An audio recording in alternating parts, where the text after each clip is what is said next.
آپ نے ارشاد فرمایا اپنی بیویوں کے لیے زیب و زینت اختیار کرو، میں قربان جاؤں۔ میں تو آپ کو نبی کا دین بتا رہا ہوں، آپ کہتے تو دین بڑا اوکھا کام، بیوی واسطے چنگے کپڑے پاؤنا اوکھا کام۔ میرے نبی نے کہا اپنی بیویوں کے لیے زیب و زینت اختیار کرو۔ سبحان اللہ۔ عورتوں سے کہا، واہ واہ، قربان جاؤں، اشارتاً ہمیں مردوں کو صراحتاً، عورتوں کو اشارتاً، اپنی بیویوں کے لیے زیب و زینت اختیار کرو۔ بنو اسرائیل میں زنا اس لیے پھیلا کہ مردوں نے بیویوں کے لیے زیب و زینت چھوڑ دی تو وہ غیر مردوں کی طرف مائل ہو گئیں۔ اور پھر عورتوں کو فرمایا کہ خامدوں کے لیے تیار ہو۔ کیسے؟ آپ نے فرمایا جنت کی حور اپنے خامند کے لیے ایسے تیار ہوگی جیسے ام سلمہ میرے لیے تیار ہوتی ہیں۔ سبحان اللہ، سبحان اللہ۔ ابھی عورتوں نے شادی پہ جانا ہو تو بیچارے مرد دی مصیبت آئی ہوندی ہے، وہ ترائے جتیاں ترٹ جاندیاں کپڑے ڈھو ڈھو کے، اور خامند کے لیے تیار ہونا ہو تو انہوں موت پہ جاندی۔ اپنے خامدوں کے لیے تیار ہو ورنہ وہ اور عورتوں کی طرف مائل ہو جائیں گے۔ یہ اس میں خفیہ پیغام ہے۔ میرے نبی حیا والے ہیں، پاکیزہ زبان، پاکیزہ ذات۔ مردوں کو صراحتاً فرما دیا اپنی عورتوں کے لیے تیار ہوا کرو۔ بنو اسرائیل میں اس وجہ سے فحاشی پھیلی۔ اور پھر اشارتاً جنت کی حور اپنے خامند کے لیے ایسے تیار ہوتی ہے جیسے ام سلمہ اللہ کے رسول کے لیے تیار ہوتی ہیں۔ جب حضرت فاطمہ رضی اللہ تعالیٰ عنہ کی شادی ہوئی اور نکاح ہو گیا اور رخصتی 1 ماہ بعد، 2 ماہ بعد، 6 ماہ بعد، 1 سال بعد یا فوراً، یہ ساری روایات ہیں، لیکن زیادہ صحیح ہے کہ کچھ عرصے بعد رخصتی تھی، فوراً نہیں تھی۔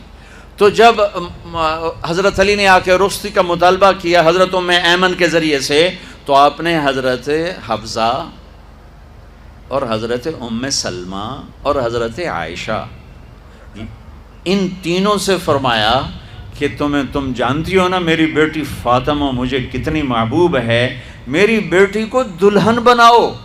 اللہ اکبر، میری بیٹی کو تیار کرو۔ یہ میں دین بیان کر رہا ہوں،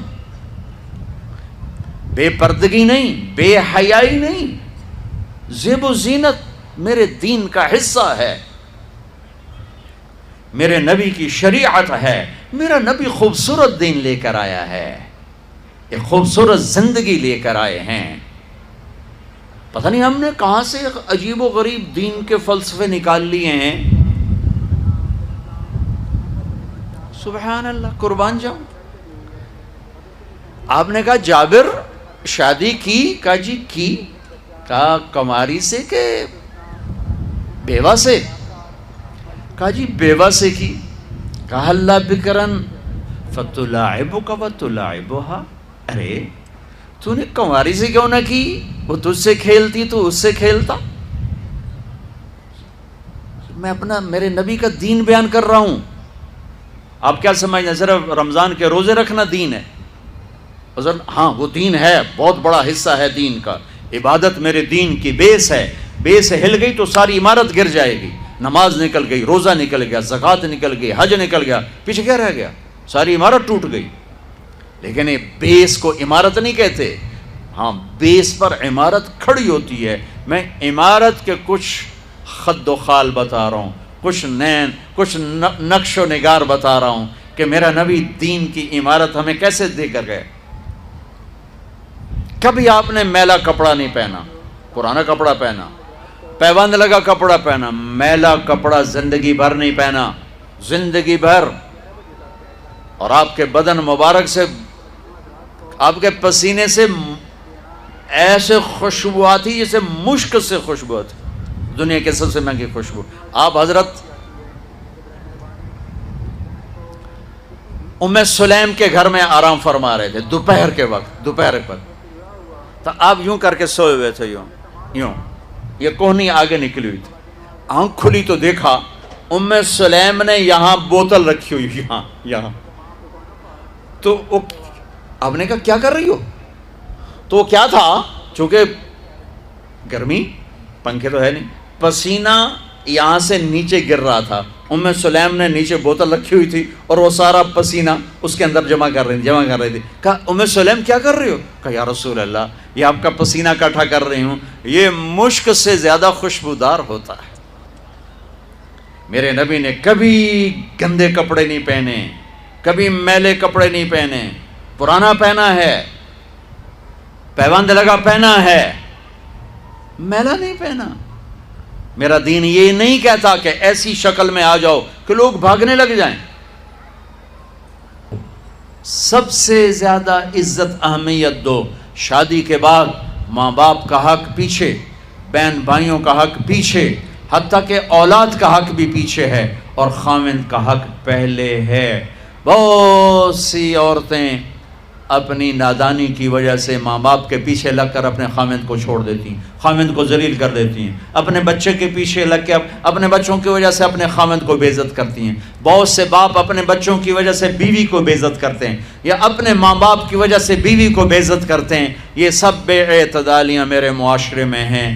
اللہ کا واسطہ دیتا ہوں، ایک دوسرے کو عزت دو، رشتوں کو عزت دو. ہر ایک کا اپنا مقام ہے، ہر ایک کو اپنے مقام پر رکھو. ماں باپ کی وجہ سے بیوی کو بے عزت نہ کرو، بیوی کی وجہ سے ماں باپ کو بے عزت نہ کرو، بیوی اپنے ماں باپ کی وجہ سے خاوند کو بے عزت نہ کرے. یہ وہ رشتہ ہے جس میں اولاد بھی نہیں داخل ہو سکتی. اولاد کو بھی پیچھے کیا گیا ہے خاوند اور بیوی کے رشتے میں. اور یہ وہ رشتہ ہے جس سے میرے اللہ نے اپنی نشانیوں میں سے ایک نشانی بتایا ہے. ایک نشانی، من آیاتہ ان خلقکم من تراب. میں ٹپس پڑھتا ہوں آیات کے، ساری آیت نے. میری بہت بڑی نشانی تو میں مٹی سے بنایا. واقعی نشانی ہے نا بھائی؟ ارے بولو. من آیاتہ خلق السماوات والارض. میں نے ایک آیت چھوڑ دی، بعد میں پڑھوں گا. میری بہت بڑی نشانی زمین آسمان کا بننا. واقعی بہت بڑی نشانی. من آیاتہ منامکم باللیل والنہار. میری بہت بڑی نشانی تمہارا سو جانا اٹھنا. واقعی بہت بڑی نشانی.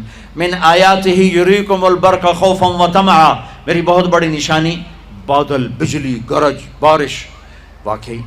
من آیاتہ ان تقوم السماء والارض بامرہ. میری بہت بڑی نشانی زمین آسمان کھڑے ہوئے ہیں. من آیاتہ ان یرسل الریاح مبشرات. میری بہت بڑی نشانی کہ گرم ہوائیں ایک دم ٹھنڈی ہو کر بادل لے کر آتی.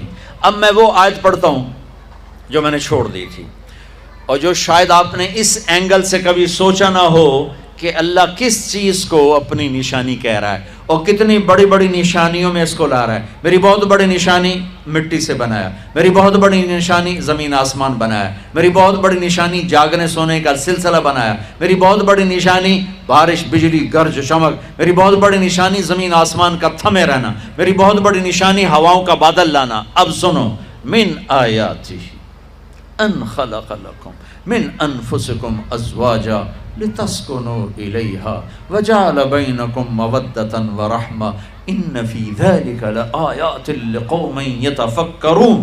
اللہ اکبر. صرف یہاں یتفکرون کا لفظ اللہ لے کر آئیں کہ غور کرو گے تو پتہ چلے گا نشانی کیا. میرا اللہ کہہ رہا ہے کہ میری بہت بڑی نشانی ہے کہ میں نے خاوند اور بیوی کا رشتہ بنایا.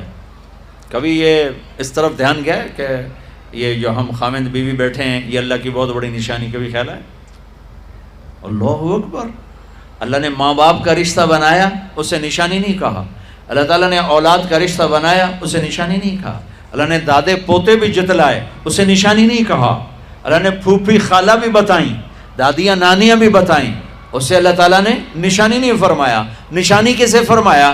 خاوند اور بیوی، یہ میں نے رشتہ بنایا، یہ میری کتنی بڑی نشانی ہے.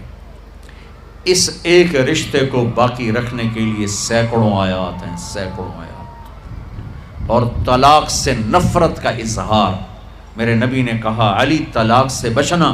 جب طلاق دی جاتی اللہ کا عرش کانپ اٹھتا ہے. ناجائز طلاق، بے جا، ضرورت کی وجہ سے طلاق لی بھی جا سکتی ہے، دی بھی جا سکتی. یہ میں ایک اضافہ کروں گا. بہت سی بچیاں نہیں گزارا ہو رہا، خاوند بدتمیز ہے یا سسرال ظالم ہیں، وہ کہتی ماں سے میرا گزارا نہیں ہو رہا، میری جان چھڑا دو. نہیں بیٹی، گزارا کرنا ہوگا، صبر کرنا ہوگا، گزارا کرنا ہوگا، یہیں رہنا ہوگا. یہ ماں باپ کا ظلم ہے، یہ ماں باپ کا اپنی اولاد پر ظلم ہے.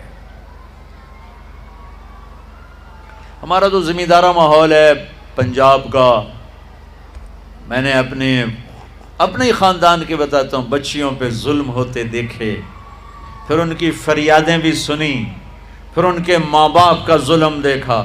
اتھا ہی رہنا ہے، اتھا ہی گزارا کرنا ہے، بس اساں ایک واری تیرا کر دیتا ہے، ہن اساں کوئی نہیں کرنا، پچھا مڑ کے نہ پئیاں میں، جی میں کرنا ہی کر، ساڈا کوئی ذمہ نہیں. ماں باپ کہتے ہیں، ماں باپ کہتے ہیں. اور وہ ماہی بے آب، مچھلی پانی کے بغیر تڑپتی ہے، اس طرح اس کا دن اور رات ہے. زندہ کی کھال کھچ رہی ہے، اس طرح اس کا دن اور رات ہے. اور ماں باپ کا جبر، گزارا کرنا ہے، گزارا کرنا. تینوں بعد کون تیرا رشتہ کتوں آئے گا، تیری شادی کتوں کریں گے. ابھی تو اس کو ذبح ہونے سے بچا لو. کل تو اللہ نے ہمیں اس کا مکلف ہی نہیں کیا کہ کل کیا ہوگا، کل کو آنے تو دو. پتہ نہیں کل کا دن ہے بھی نہیں کہ ہمارے مقدر میں یا نہیں. ہم کل کے لیے اپنی بچیوں کو ذبح کر دیتے. میں نے ان کو تڑپتے دیکھا. میں صرف اپنی فیملی کی بات اوروں کی فیملیوں کی بات جہاں جہاں تعلقات. کہیں رشتہ قریب کا ہے، لڑکی بدتمیز ہے، بچہ شریف ہے، وہ کہتا ہے ابا جی میں طلاق دینا چاہتا ہوں، میرا اس سے گزارا نہیں ہے، زبان شدید ہے.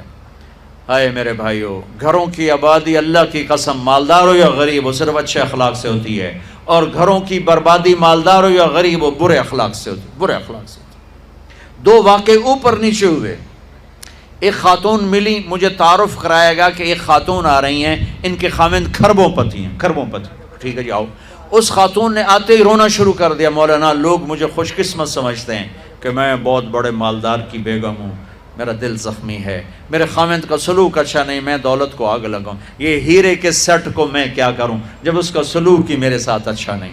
چند دن کے بعد ایک نوجوان ملا. مولانا میں اپنی زندگی سے تنگ ہوں، میری بیوی انتہائی بدتمیز ہے، انتہائی زبان دراز ہے، میں اپنی زندگی سے تنگ آ چکا ہوں، 3 بچے ہو چکے ہیں، طلاق دے نہیں سکتا، میں کیا کروں. یہ روزمرہ کے واقعات ہیں. تو ضرورت کے لیے طلاق دی جا سکتی ہے، لی جا سکتی ہے، نہ عیب ہے نہ تانا ہے، نہ ذلت ہے نہ کوئی داغ ہے. لیکن ابھی فیصل آباد سے ایک بچی ملی، اس کی بچی گود میں. طلاق کیوں ہو گئی؟ کہا سسرال نے کہا بچی کیوں پیدا ہوئی ہے، گھر واپس جا. طلاق دے دی. بچی پیدا ہونے پہ طلاق دے دی. پچھلے ہفتے ملا ہوں، پچھلے ہفتے. کیا قصور ہے جی، بچی پیدا ہوئی طلاق دے دی. اور یہ 3 دن پہلے اسلام آباد میں خاتون ملی کہ سسرال نے گھر سے نکال دیا. کیوں؟ 3 بچیاں گھر سے نکال دی. 3 بچیاں پیدا ہونے پر گھر سے نکال دیا. یہ بھی اسی دیس کی کہانی ہے، یہ بھی اسی دیس کی دکھ بھری داستان ہے.